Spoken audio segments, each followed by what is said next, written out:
யாருக்கு இந்த கேள்வி இல்லை? யாருக்கு இந்த கேள்வி இல்லை? இருக்கா இல்லையா? ஒரு பெண்ணை விரும்பி திருமணம் செய்யறது ஹராமா ஹலாலா? நீங்களே சொல்லுங்க. ஹராமா ஹலாலா?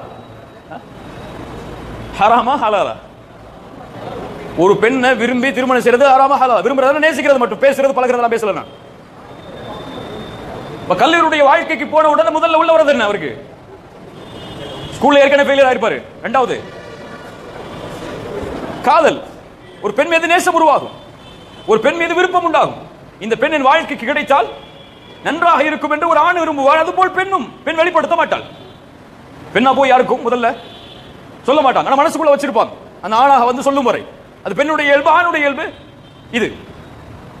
இது ஹராமா ஹலாலா? ஹராமா ஹலாலா?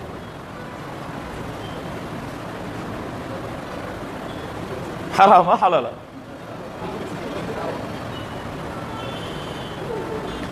ஒரு பெண்ணை திருமணம் செய்ய வேண்டும் என்று ஆசைப்படுவது ஹலால். ஆனால் எந்த முறையில்? அங்கதான் இருக்கு கேள்வி.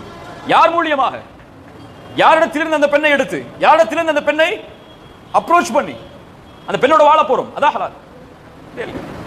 இங்க இருக்கக்கூடிய பலருக்கு நீங்க ஹராமான காரியத்தில் ஈடுபட்டு இருக்கலாம். ஒரு பெண்ணோடு பழகலாம், பேசலாம், லவ் பண்ணலாம், இங்க இருக்கலாம் இல்லையா? இருக்கலாம். இல்ல மாஷா அல்லாஹ் பாதுகாத்தவர்களை தவிர அது ஹராம். அல்லாஹ் தடுத்தது. உனக்கு ஒரு பெண்ணை இந்த பருவத்தில் நேசிப்பது என்பது சாதாரணம். அப்படியா இல்லையா? காலேஜ் உள்ள என்ட்ரா வரீங்க, ஒரு பெண்ணு பிடிக்குது, லவ் பண்றீங்க, அந்த பெண்ணை விரும்பணும் ஆசைப்படுறீங்க, கல்யாணம் பண்ண ஆசைப்படுறீங்க. அது இயற்கை, உருவாகும் மனதில். ஆனால் இந்த பருவத்தில் ஏற்படுவது ஆபத்து. அதற்கு காலம் இருக்கிறது, உனக்கென்று ஒரு துணையை தேடுவதற்கு. இந்த நேரத்தில் இந்த பெண் உனக்கு சரியான உறவாக தெரியலாம். நாளை காலேஜ் முடிச்சதுக்கு அப்புறம் இன்னொரு பெண் வரும்போது அது சிறந்ததாக தெரியலாம். அவசரப்படாதீங்க. கல்யாணம் பண்ண தான் போறோம். யாரும் கல்யாணம் பண்ணாம சன்னியாசியா வாழ போறது இல்ல. அவசரப்படாதீங்க.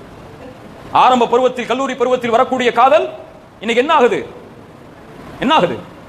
கல்லூரி முடிச்சதுக்கு அப்புறம் வேற ஒரு பெண், அதற்கு பிறகு வேற ஒரு பெண் என்று ஏமாற்றக்கூடிய அளவுக்கு ஒரு முஸ்லிமை தள்ளுகிறது. ஒரு முஸ்லிம் மாணவன் எனக்கு கால் பண்ணான்.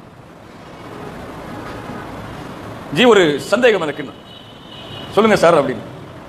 நான் ஒரு பெண்ணை லவ் பண்ணேன் காலேஜில். அவங்களோட பழகின, பேசின, வாட்ஸ்அப், ஃபேஸ்புக் இந்த மாதிரி எல்லா தொடர்புமே எனக்கு இருந்துச்சு.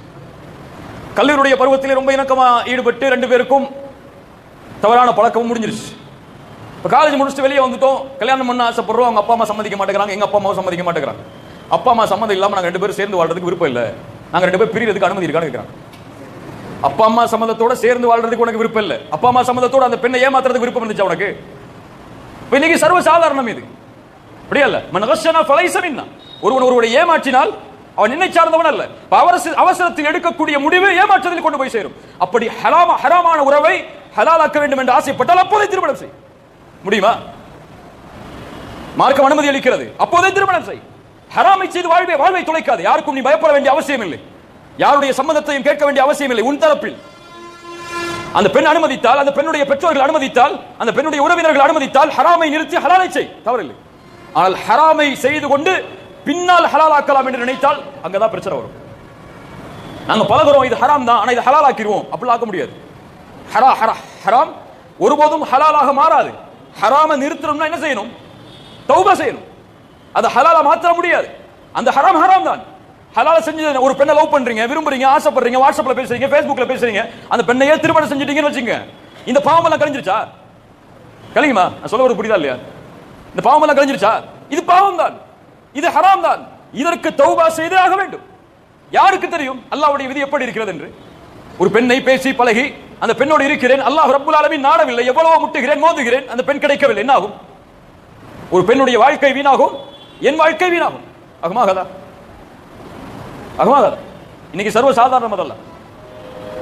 ஒரு நம்பிக்கையை கொடுத்து ஏமாற்றுவது எவ்வளவு பெரிய மோசடி. அதனால் அல்லாஹ்வுடைய மார்க்கம் சொல்லுகிறது, ஒரு பெண்ணை விரும்பினால் அவங்க அப்பா அவங்களுடைய பெற்றோர்கள்ட்ட போ, பெண்கள் உனக்கு தகுதி இருக்கிறதா என்று பார். அந்த பெண்ணை பெண்ணோடு வாழ்வதற்கு, அந்த பெண்ணை வைத்து காப்பாற்றுவதற்கு இடத்துல இரண்டு தகுதியை சொல்கிறது. ஒன்று தீன், இன்னொன்று குலுக். காசு பணம் இல்லை, அது இன்னைக்கு ஒரு நாளைக்கு போகும். இரண்டு தான், ஒன்று மார்க்கம், இன்னொன்று குணம். மனதாக்கும் மன் தர்தவுன தீனஹு வ குலுகஹு ஃபஸவ்விஜூஹு. அவர்களுக்கு அல்லாஹ்வுடைய மார்க்கம் கட்டளையிடும், உங்களிடத்திலே ஒருவன் பெண் கேட்டு வருகிறான், அவனுக்கு குணம் இருக்கிறது, தீன் இருக்கிறது, திருமணம் முடித்துக் கொடுங்கள். இல்லை என்றால் குழப்பம் ஏற்படும். ஒரு ஆணாக இருந்தால் இதை அவன் கடைபிடித்து ஒரு பெண்ணை கேட்பதற்கு தன்னை தகுதி ஏற்படுத்தினால் அவன் கேட்கலாம்.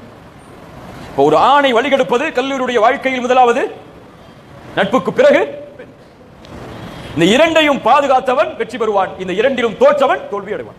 குறிப்பா அந்த பெண்ணுடைய விஷயத்தில் தோத்துட்டான்னு சொன்னா அவனை வெற்றியடைய செய்யவே முடியாது. ஒரு பெண்ணிடத்திலிருந்து தன்னை பாதுகாக்க வேண்டும் என்றால் இரண்டு வேணும். நல்லா கவனிச்சுக்கோங்க. வேணுமா? சொல்லவா அந்த ரெண்டு என்னன்னு? ஒரு பெண்ணிடத்திலிருந்து என்னை பாதுகாப்பதற்கு இரண்டு வேணும். இந்த ரெண்டு இருந்தா எவ்வளவு பெரிய அழகான பெண் இருந்தாலும் சரி, எனக்கு அந்த பெண்ணின் மீது தவறான எண்ணமோ தவறான ஆசைகளோ ஏற்படாது. முதலாவது அல்லாஹ்வுடைய அச்சம். தந்தை பார்க்கிறார், தாய் பார்க்கிறார், நண்பன் பார்க்கிறான், உறவு பார்க்கிறது. இதுவெல்லாம் பார்வையே கிடையாது.